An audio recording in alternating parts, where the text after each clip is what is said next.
Coming up next, the story behind one of the biggest hits of 1966, packed with hidden meanings and controversial themes. The song somehow managed to seek past the old-fashioned ideology of the media gatekeepers' values and came close to topping the American pop charts.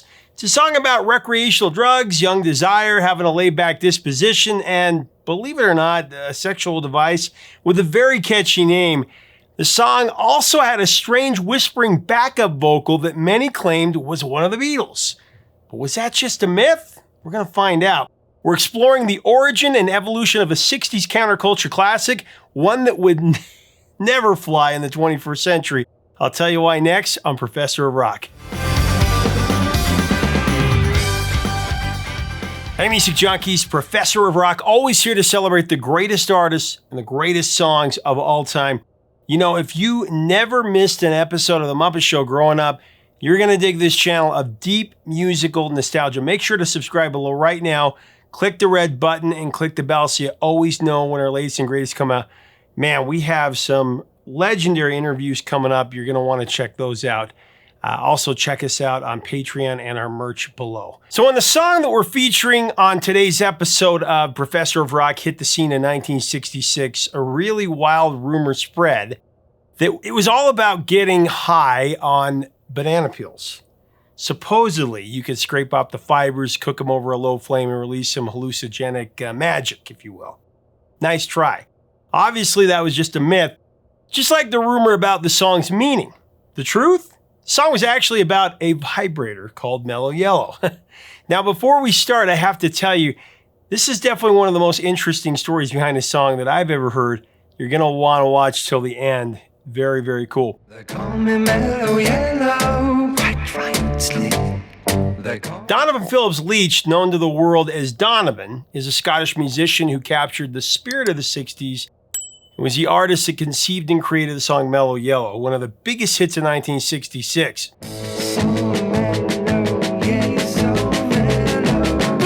Now, Donovan burst onto the British folk scene in 1965, but it didn't take long before his unique blend of folk, pop, psychedelic rock, and jazz made him a global sensation.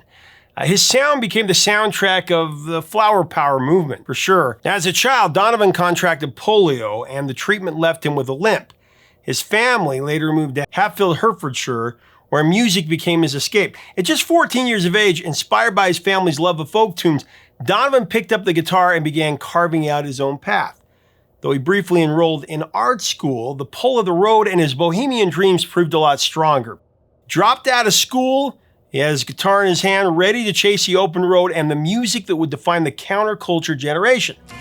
Sunshine came softly through my... Donovan's rise to fame began in 1965 with his live performances on the popular TV show Ready, Steady, Go. Remember that show? That same year, he signed with Pi Records and quickly made a name for himself with his folk-inspired sound.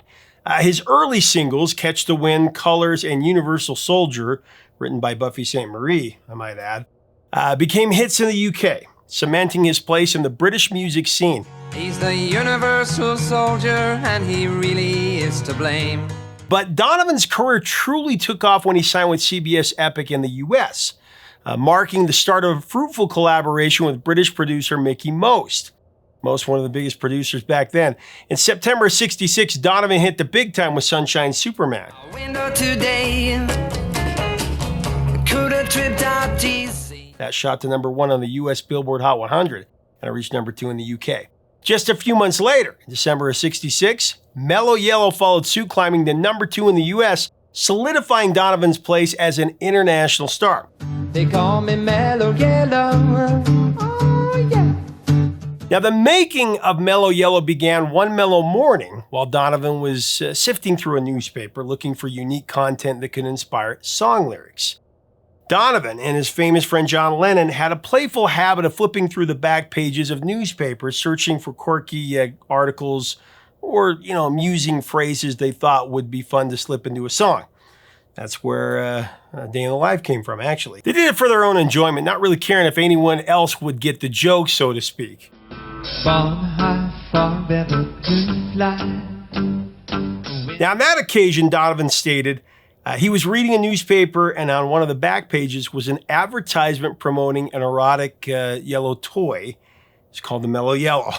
Can't make this stuff up. You know, MMA fighter Conor McGregor once said something I read somewhere.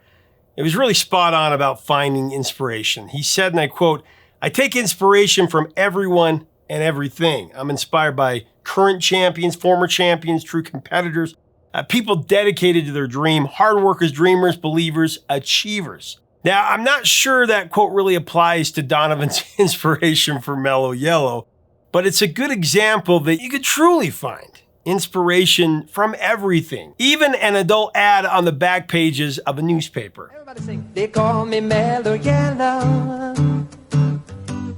So thanks to a line in verse 4, Mellow Yellow actually sparked a rumor in the 60s, as I said before, that it was about smoking dried banana skins.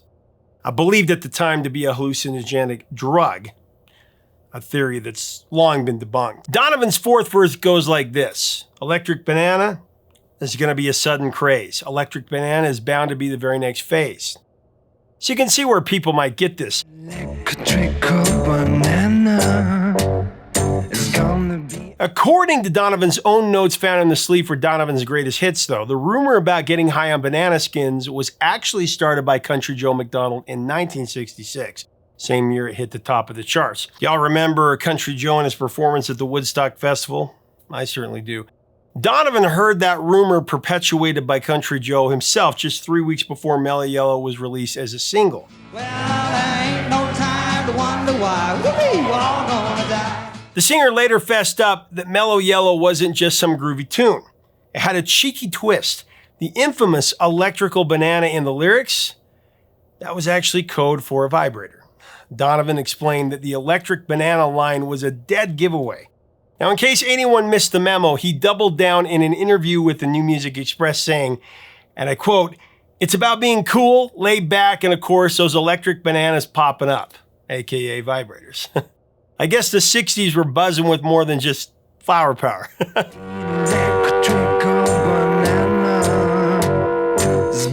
Many of you might already know that the Rolling Stones' Mother's Little Helper was all about Valium, referencing the little yellow pill in the opening verse. She's not really ill. There's a little yellow pill. She goes. While there's a drug-related undertone in Donovan's Mellow Yellow, he insisted that being mellow was about more than popping pills. According to Donovan, being mellow meant staying cool and laid back, but not necessarily with a pill or something you could smoke. It actually came from meditation. Meditation became a huge part of Donovan's life and his music. It even helped him form a close bond with the Beatles, who were just as committed, to bringing meditation into their creative process and into the world. Arrive without traveling. In 1968, in fact, Donovan found himself sharing more than just good vibes with John Lennon. He actually taught Lennon a finger-picking style that would go on to shape some of the Beatles' most iconic tracks. Talking about songs like Dear Prudence, Julia, and Happiness is a Warm Gun. Two of those are two of my favorite Beatles songs ever. All carry Donovan's influence in their intricate picking patterns. Donovan was also very chummy with Sir Paul McCartney. In an interview with Radio Luxembourg, McCartney revealed that Donovan taught both him and John Lennon various finger-picking guitar styles during that time, including the claw hammer technique he'd picked up from Mac McLeod. Now, of course, Paul McCartney made a cameo on the recording of Mellow Yellow. He added a clap, and it's sure at the end of the track.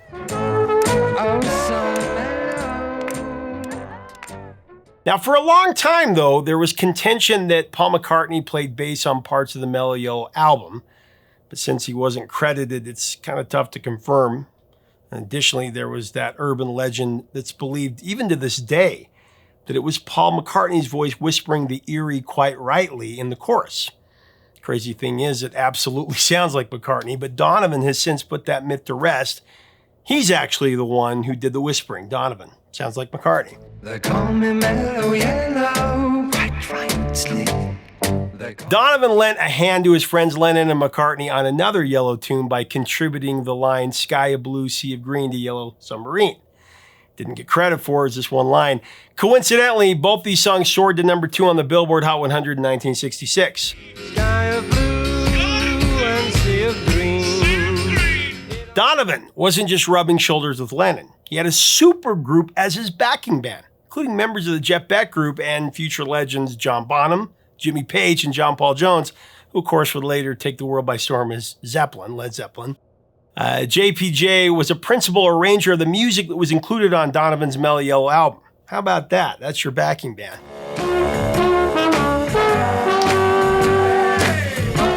While recording a demo, Donovan struck up a friendship with Brian Jones of the Rolling Stones, who was working in a nearby studio. Donovan had recently met Jones' ex-girlfriend Linda Lawrence, who was also the mother of Jones' son, Julian Brian Jones Leach.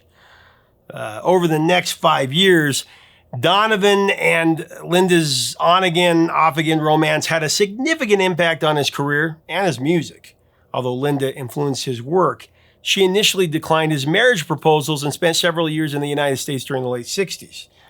Nevertheless, fate brought them back together in 1970, and they married shortly after that. Now, Donovan also had other relationships, one of which led to the birth of his first 2 children, Donovan Leach and Ione Skye, both of whom would become actors. You probably remember Ione Skye from the movie Say Anything. She's great in that. What are these? Bavarian Dutch-style pretzels. Mickey Most's production and John Paul Jones's arrangement skillfully balanced the 2 distinct styles in Donovan's songwriting on Mellow Yellow. The more upbeat tracks on the record boast a rich variety of instruments, reminiscent of Donovan's hit Sunshine Superman, which contributed to the title track's massive success on both sides of the Atlantic. Meanwhile, the introspective songs are characterized by minimal instrumentation. That allows Donovan's guitar, his vocals, and his lyrics to take center stage. It's really what gave Donovan a distinctive style, separating him from comparisons to the folksy singers of that era.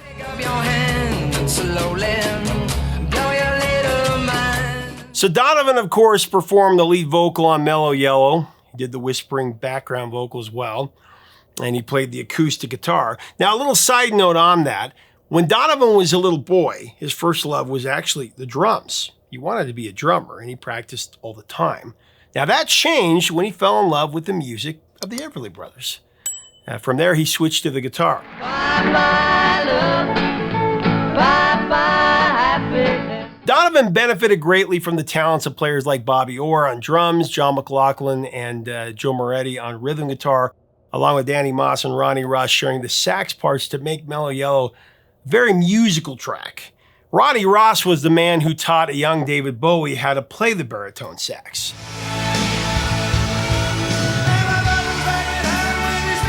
Now, prior to the release of Mellow Yellow, Donovan made headlines as the first high-profile British pop star to be arrested for cannabis possession.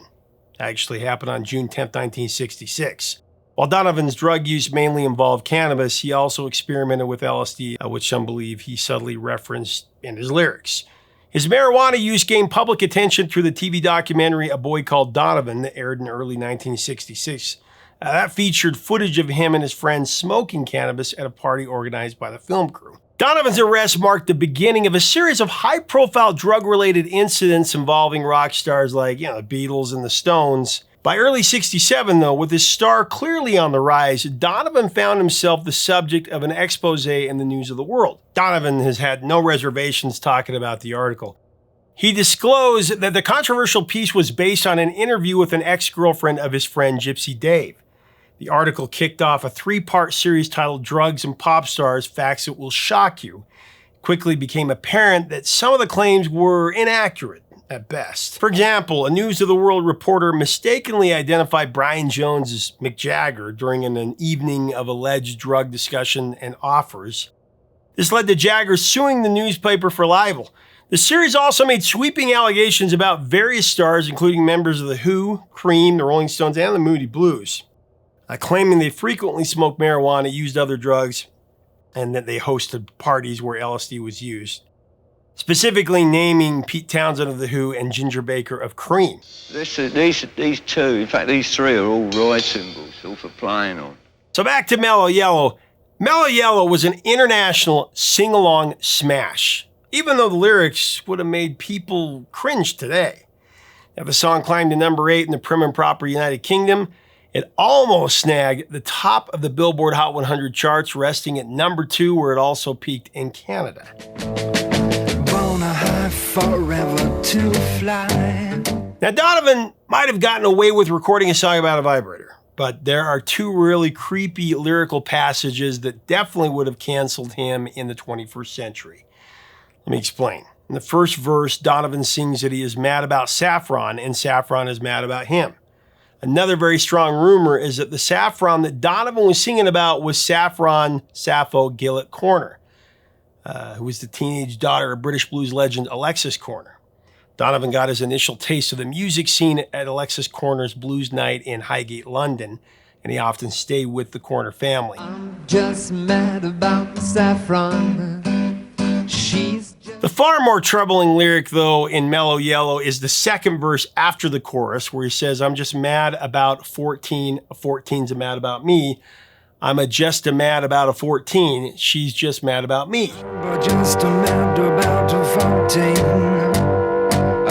14. When Donovan sang Mellow Yellow live, he would frequently alter that lyric to, I'm just mad about 14-year-old girls. Now, the New Music Express mentioned this fact in their issue dated August 17, 2012. When you analyze the lyrics of Mellow Yellow in question, even if it was intended to be, purely innocent fun, there's no gray area there. Zero tolerance for that kind of content, period. I'm just mad about 14-year-old girls that just... Anyway, in 1967, a soul singer, Big Maybelle, put her own spin on Mellow Yellow for her album Got a Brand New Bag. A year later, British R&B singer and keyboardist Giorgio Fame also covered the track on his album, The Third Face of Fame. They call me Mellow Yellow.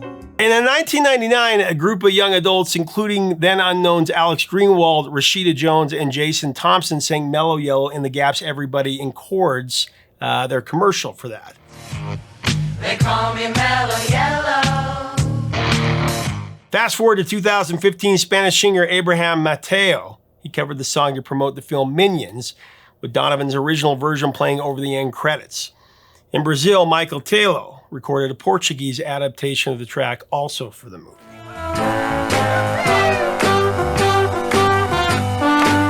Unlike many songwriters, Donovan actively sought to get his songs featured in as many commercials as possible, seeing it as great exposure and a solid source of income.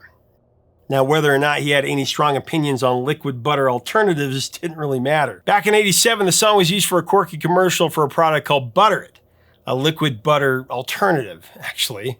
For that ad, the lyrics were tweaked, replacing quite rightly with just Butter It. So in 1979, Coca-Cola launched a new soda called Mellow Yellow to go head-to-head with, Mountain Dew, Pepsi product.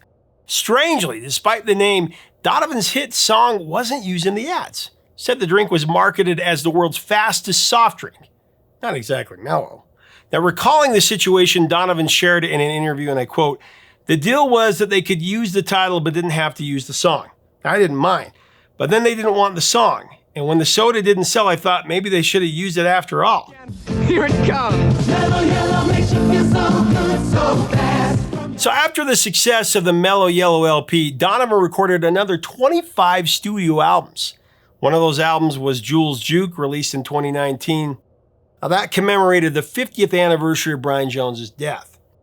The album featured Jones's grandson, Julian Jules Jones, who's also Donovan's step-grandson. In 2021, Donovan released Lunarian, an album dedicated to his wife, with the song Still Waters featuring a decades-old recording with Nils Lofgren. Donovan and his wife, Linda Lawrence, also spent years developing an animated children's series called Tales of Aluna.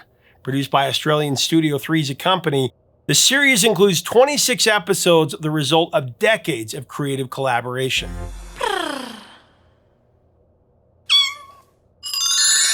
In December of 2022, Donovan released the album Galia, with singles Rock Me and Lover Oh Lover.